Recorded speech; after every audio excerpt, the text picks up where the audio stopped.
of us, so we're going to... Hello, everyone, and welcome to a Neville Trail production of Auchindoun. So here we are with, starting off in Auchindoun. You pop in this little purple circle behind you from the going ahead and porting in, and we just run forward.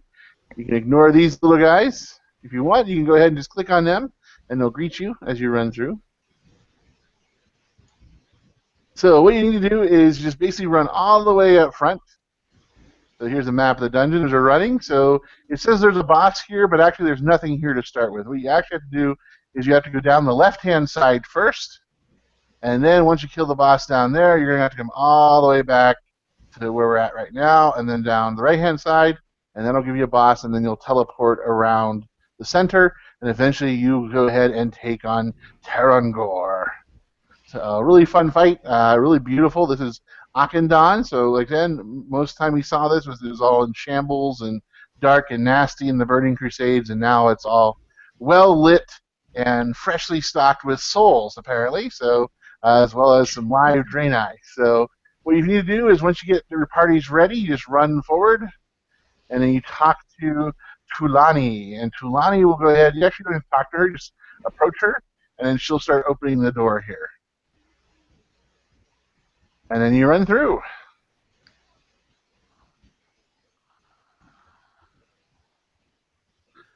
And like I said, if you go ahead and left-click on all these guys you're running for, you'll get a whole cacophony of Draenei voices bidding you Chronokai Christo. Yeah. So are they going to help us fight? Nope, they leave it all up to us. And then once you get about to the end here, you get a little cinematic that Blizz is well known for, and because apparently they don't want you to walk 3 feet by yourself. So they give you the cinematic, and you go ahead and you get up. And then here, this is the Betrayal of Nyami, and that's the Nyami right there. So she's the Twilight cultists are here. You know, this is Gul'dan's crew. Connie pulled. I'm still in the cinematic, so it's kind of hard. But there's a pool. Should we get out of the cinematic? Oh, here it comes. Okay. All right, here we go. We have DPS behaving badly. That's because she's muted. Yeah.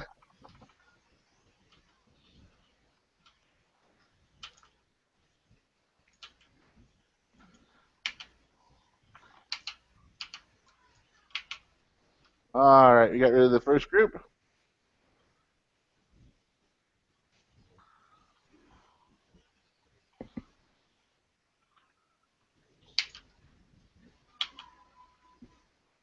So from a tanking perspective, there's not a whole lot to do here. It's just face everyone away from the group.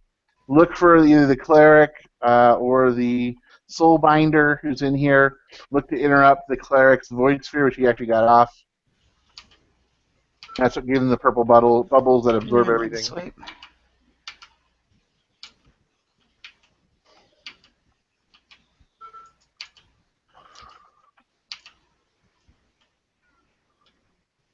There we go.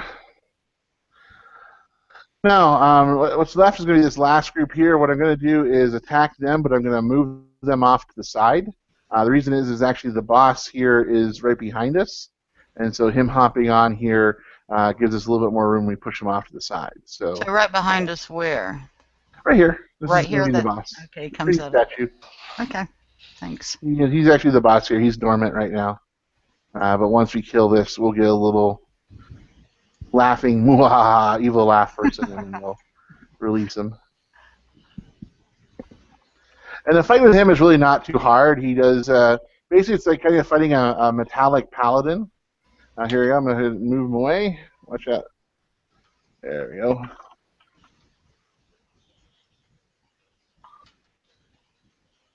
And Becca, you want to move to us? There we go.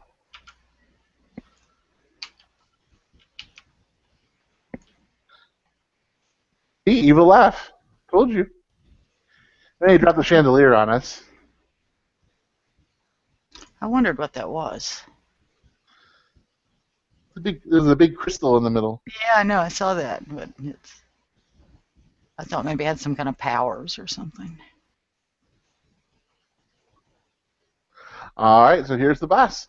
So basically, with this fight, the biggest thing is that he's gonna throw a sanctified ground attack, which basically you'll see little lightning bolts on the ground, and you want to stay off of them. And then the other thing he does is he will pin someone. He'll throw a shield at somebody.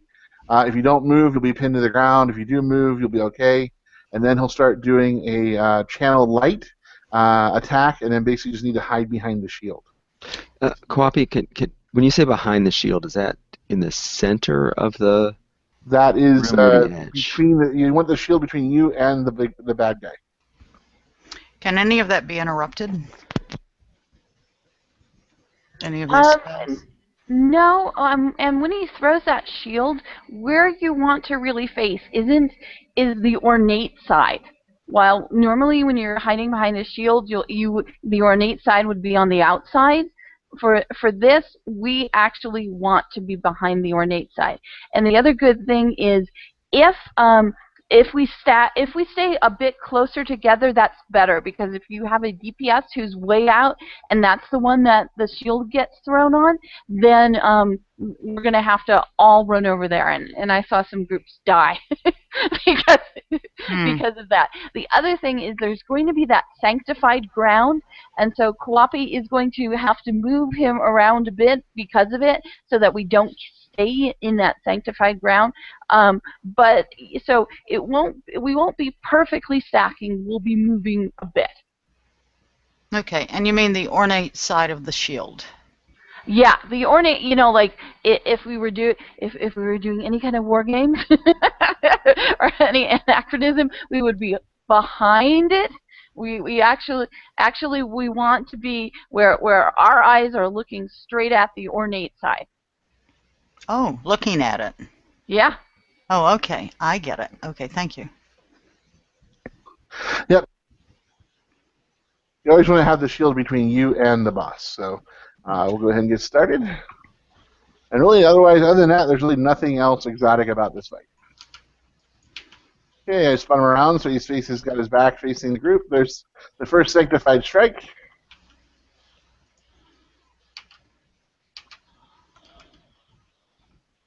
There's the second one.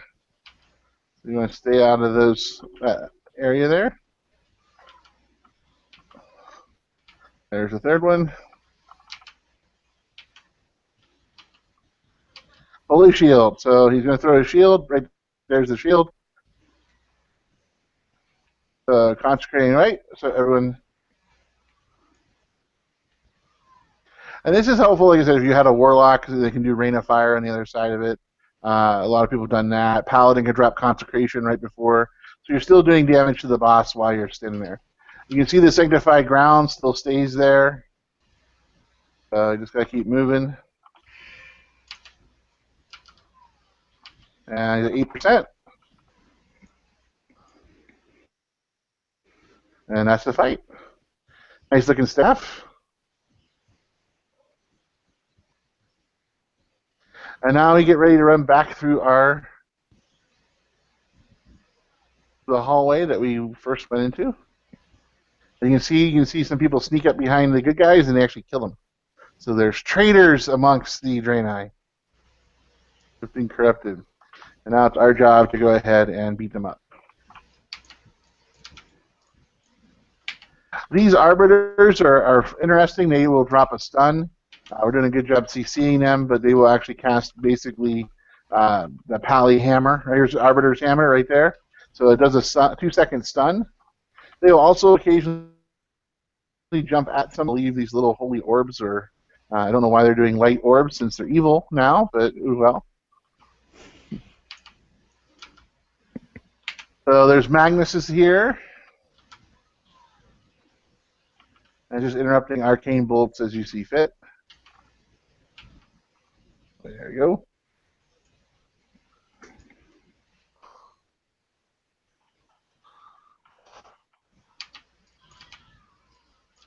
And there's a slow priest here who's going to do a fear right here, so like terror. So she sets out a Siphene, it attacks one of your players.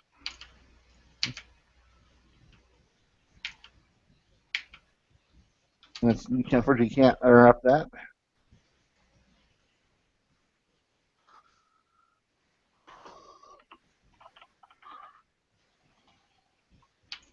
And there goes the Arbiter. You see the little yellow orbs coming off of her as she jumps out to somebody. It reminds me a bit of the monks from Siege of Ugramar, the spoils, where the DPS monk would go out and leave a trail of flowers and then stun one person they charge to. This is kind of what the Arbiter does.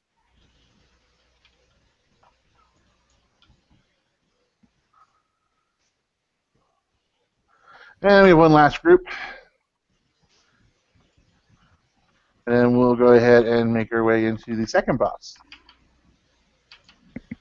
Leg sweep.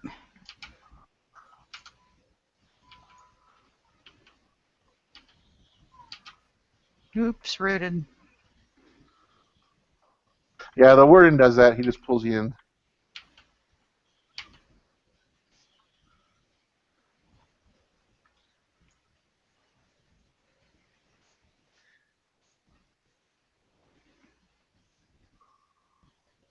All right, so now we're moving into the next boss. So the second boss is Nyami. We get to go ahead and attack her. And basically, what's going to happen is she zooms around. Really all she does is interrupt mind spikes as you want. Go ahead and drop a banner if you want to get extra experience.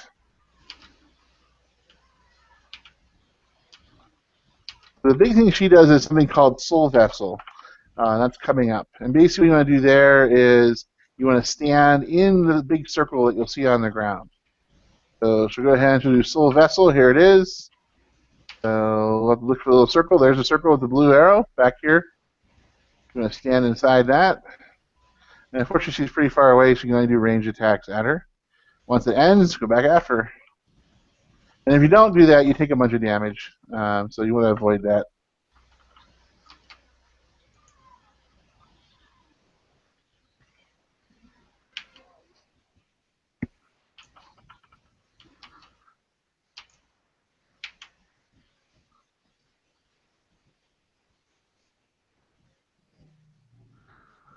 So once you kill her, continue on down the hallway, but instead of dealing with traitors, we now have something new. What will happen is this guy will run out in front of us. It's always good to be the scout until it's not good to be the scout. Like this guy. Here he goes. What? Oh no! Oh no! Hit by an Infernal. Oh. Infernal will fixate on random player, so not much you can do about that. Yeah, I think we're Other than try to heal that player through it. And this isn't a boss, is it? no, these are ads. Now these little red yeah, imps. he's coming down fast. Watch out for the little red imps on fire because they will disorient you. Yes, So I'm kill the good. blazing tricksters.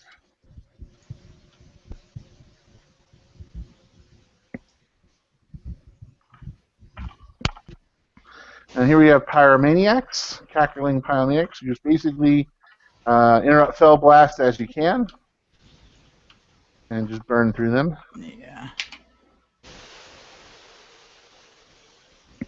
Okay, we have a Fel. We have another trickster. Disorient us. We have a felguard. The biggest thing on the felguard, he does do a stomp that knocks you back. Here it comes. Boom. So you want to make sure that you're not faced down the hallway, so you don't get knocked into the next group of ads. Or you could do that. It's a nice way to go ahead and chain pull the rest of the group. And here we just have a circle of imps right here. They just sort of form together. I like to try to get behind them and then do a demon, do a roar to try to go ahead and get them grouped up a little better. Still got one of those little imps running around disorient us. There you go.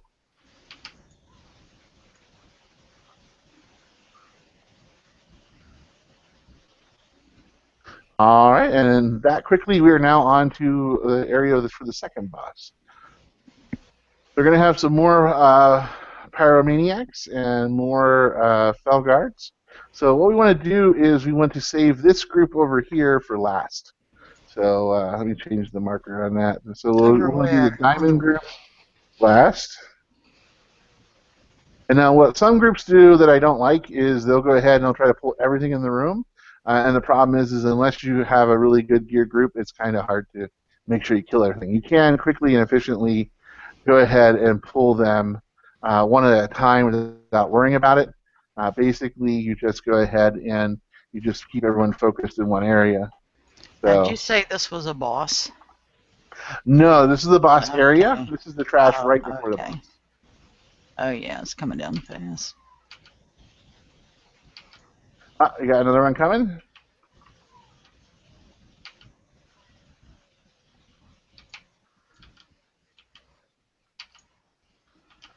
You need to get rid of those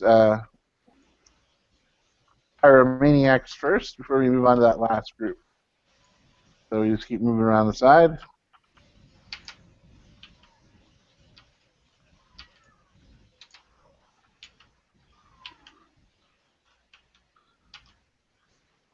And so these groups will not attack you as you go on. So it's just, usually the other group happens because someone just tab targeted. So there with the felguard. So everybody wants to come over to where I'm at. Hey, the felguard helped you guys over here. It's the express way to get here. Yeah. There we go. Yeah.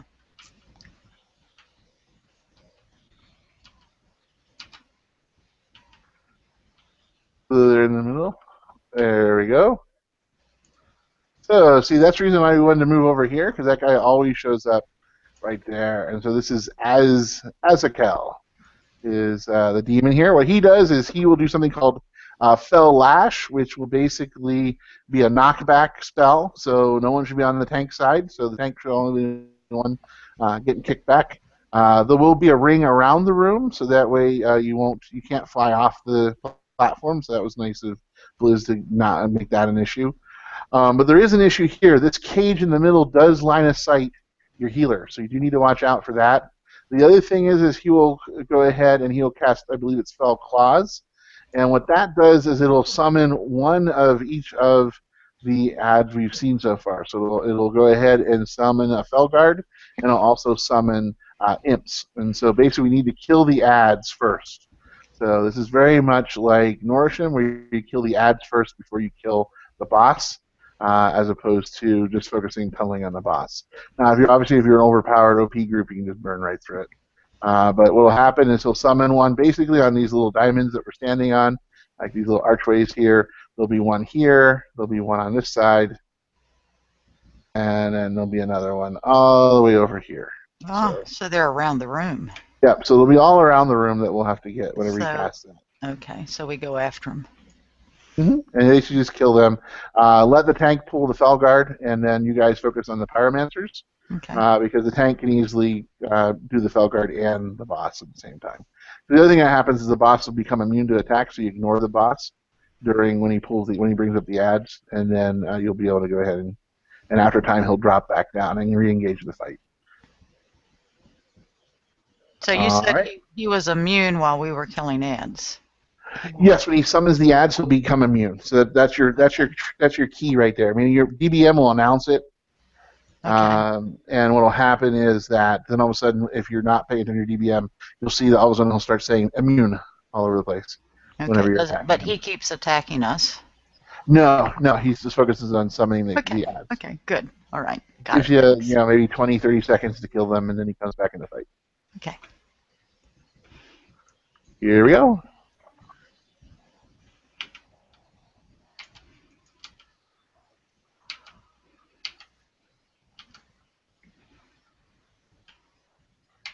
Here comes the Fell Lash. Whee!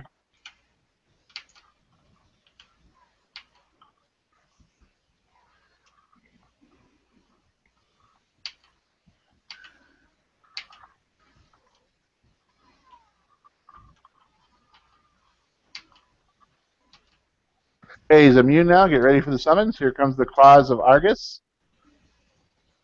So there they go. So the Felguard's straight in the back. Gonna taunt him. There he is. So there's the Pyromancer. Over where the boss is. Okay, there's an imp running around who quickly disoriented me. Yeah, there's a bunch of these little imps running around. Yeah, I can't get him. Come on, guy. Spend all my time chasing this one imp. Got him. There you go. And basically what he does is that's all he does, and it's just he'll cycle through that for as long as it takes you to kill him.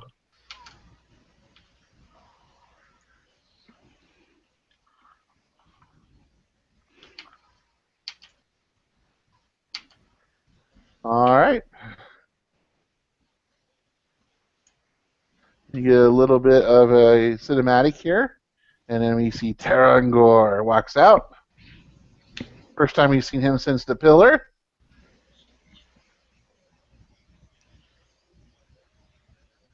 And here's the Guardians. You're going to fight him. They're like, oh, let's get him. Actually, he shows up in a quest chain in Frostfire Ridge. Okay, cool.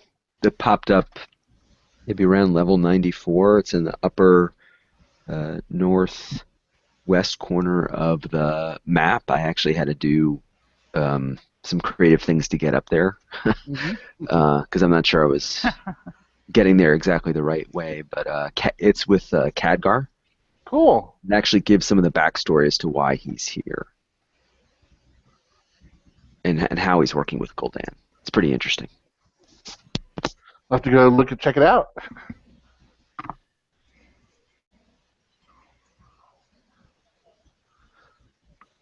So basically what he does, he circles almost everything with his minions except for this one lone teleporter. Now, what happens is that whenever you come down, what you're looking for is you're looking for that light, this light blue beam of light. So if you can see it right here, I got the little cogwheel on it. What happens is sometimes you get disoriented, and what you're looking for is face the open center, so there's no glass here, and there's a little blue pillar of light sticking up. And what you do is just run over here, drop down onto the stairwell. Hope you packed your Dramamine, and then you go ahead and right-click on the little teleporter, and away you go. And for some reason, it likes to take you on a big tour of the entire room. And you'll end up on a little ledge behind somebody. Now, primarily for most of these fights, you're just going to kill the human caster first. The humanoid caster, you're not going to worry much about the pet.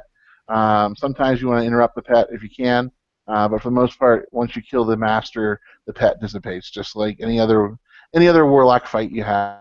If you kill the master, the pet goes away. All right, here we go.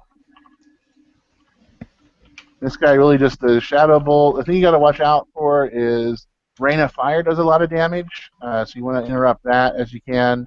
The Fell Bolt from the Imp does a lot. Here's Chaos Wave.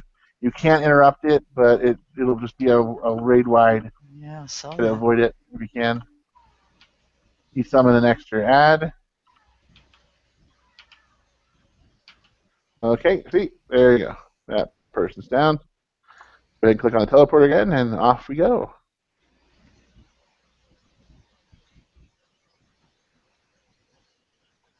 So how many of these guys are there before we get to Tarangor?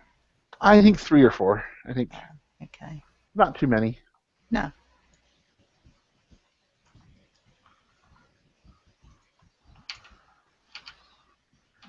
So Gul'Kash is the one who does a drain life. You need to watch out for that. Drain life is really hits really hard. So there's a knockback from his pet. That's okay.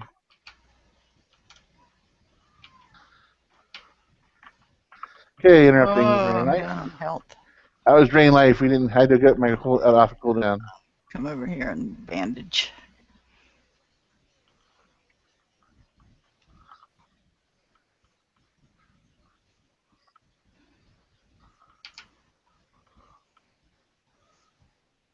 Whoa, I hit the wrong thing. Sorry. That's okay. I'll just get here first. So let's get here to start. There you are.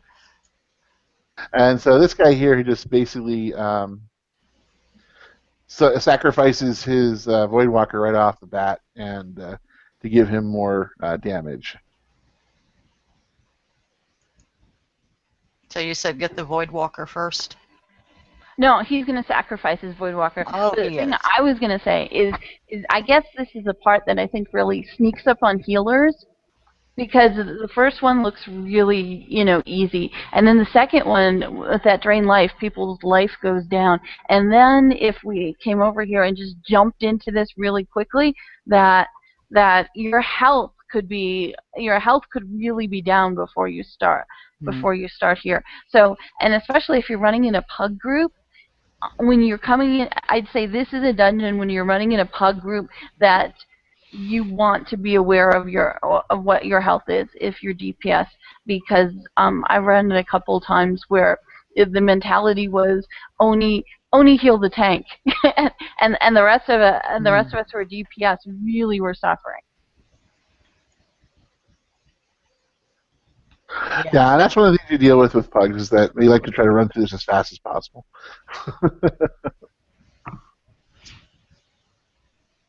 Yeah, it happened fast. You go, whoa, where'd my health go?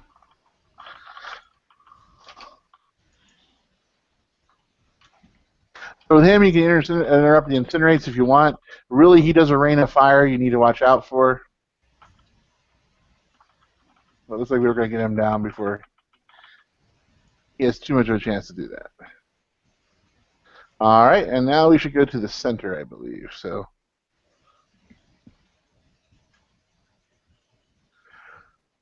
This is a really pretty instance.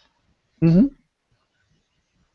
And I think it plays really well with our book club, because we've only been reading about what the Draenei have, and we've been having, we've been able to put out some screenshots and a little bit of screen capture when it comes to Duratan, but we really haven't been able to show them. We'll have to come back here and go through this area slowly so that the book club can take a look at what the Draenei have created.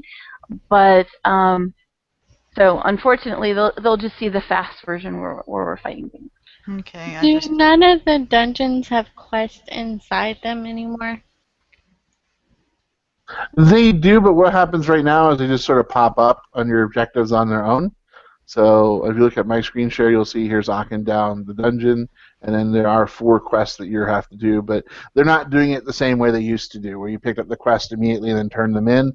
What happens is you get all the quests, and then whenever you turn them in at the end, you get bonus experience on top of what experience you normally pick up from the bosses. But the thing of it is, like yesterday when we were running through this area, if you have a tavern, it's something like some kind of bell that Johnny Awesome needed. That lit up, and it was the hallway. It was the hallway that started with the elemental that it was hanging alongside the wall. So I know me, Chris, and Hemo. Yeah, Chris, and Hemo went, and Hemo's put it there. It's called Go Fetch. Yeah, we picked up the bell yesterday so that we could take it back to Johnny Awesome in our tavern. Can you pick it up every time you come in? Every time that Johnny Awesome gives you the quest. Oh, okay. I don't have a tavern, but yeah, if you have a tavern in your garrison, he'll give that, and we will do it one today. Oh, there's a banner. Okay. So for this fight, typical warlock fight, he does a little bit of everything that we've seen. He'll do rain of fire, he'll do spirit bolts, he'll do the chaos wave, he'll do drain life. There's a lot of different things he will do. What's interesting with this is you don't actually ever kill him. You get him down to about 7%, and then he sort of jumps off and disappears. So whether we kill him or he's sucked up by Auchindoun or he lives the fight another day, we'll have to find out later on in the expansion. So, what about these ghosty things that are behind him? They really don't come into play. What he'll do is he'll pick different ones to suck the life out of, and once he does, he'll get either sort of a demonic form, or he'll get another type of form that allows him to do empower him. But he picks one, so he might be Beastmaster. Sorry, he might be Demonology, he might be Destruction, he might be Affliction. So he sort of picks which one to do. All right, we'll go ahead and get started.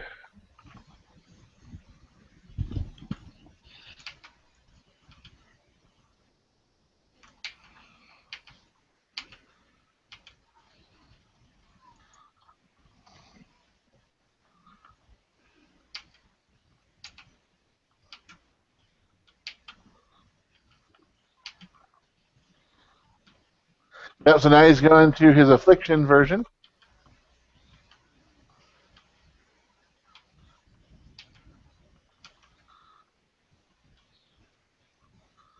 So kind of Shiki has a dot on her, it looks like.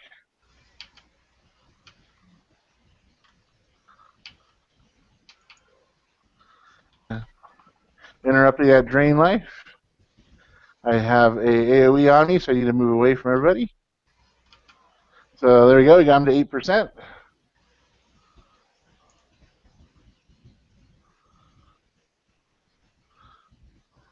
Hey, we got it. Yep, Just there you go. died. Yeah, all right, yay. And then you go ahead and have your treasure over here. So There's a 570 cloak. And the strength I can't use.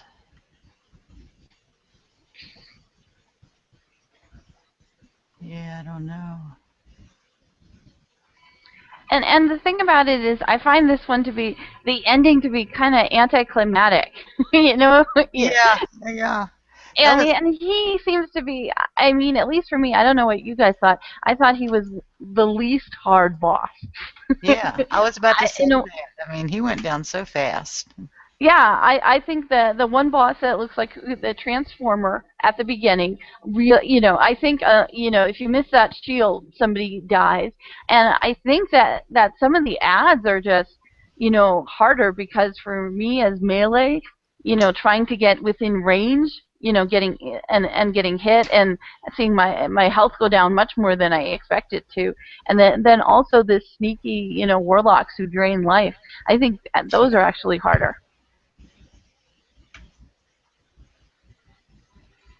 So yeah, for me, I don't consider the last boss the worst boss.